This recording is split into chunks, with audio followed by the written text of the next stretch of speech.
Bharuch special operation group દ્વારા અંકલેશ્વરમાં આવેલ તાલુકા સબ જેલમાં ચેકિંગ હાથ ધરવામાં આવ્યું હતું। સ્પેશિયલ ઓપરેશન ગ્રુપના અધિકારીઓએ જેલમાં સરપ્રાઇઝ ચેકિંગ કર્યું હતું। દરમિયાન વિવિધ સેલમાંથી પોલીસને 5 જેટલા મોબાઈલ ફોન મળી આવ્યા છે।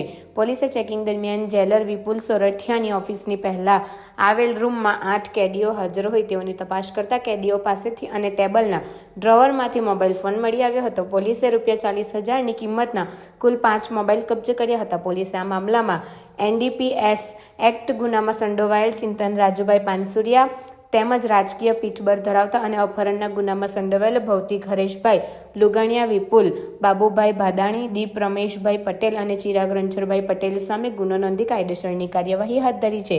આટલી કડક સુરક્ષા વ્યવસ્થા વચ્ચે અપહરણ સહિતના ગંભીર ગુનાઓમાં સંડોવાયેલા આરોપીઓ પાસે મોબાઈલ ક્યાંથી આવ્યા અને આ ફોનમાંથી ક્યાં કોલ કરવામાં આવ્યા હતા, કયા મકસદ માટે ફોનનો ઉપયોગ કરવામાં આવ્યો હતો તેમજ કોની મદદથી આ મોબાઈલ ફોન આરોપીઓ સુધી પહોંચ્યા તે અંગે અંકલેશ્વર એ ડિવિઝન પોલીસ વધુ તપાસ હાથ ધરાવી રહી છે।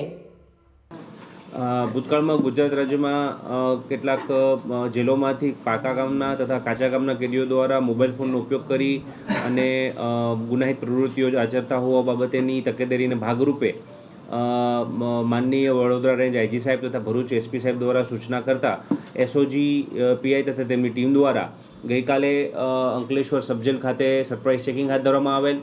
આ ચેકિંગ દરમિયાન જેલરશ્રીની ઓફિસ તથા તેની આગળના રૂમમાંથી કુલ મળીને 5 જેટલા મોબાઈલ મળી આવેલ, જેમાં 8 જેટલા કાચા કામના કેદીઓ હતા।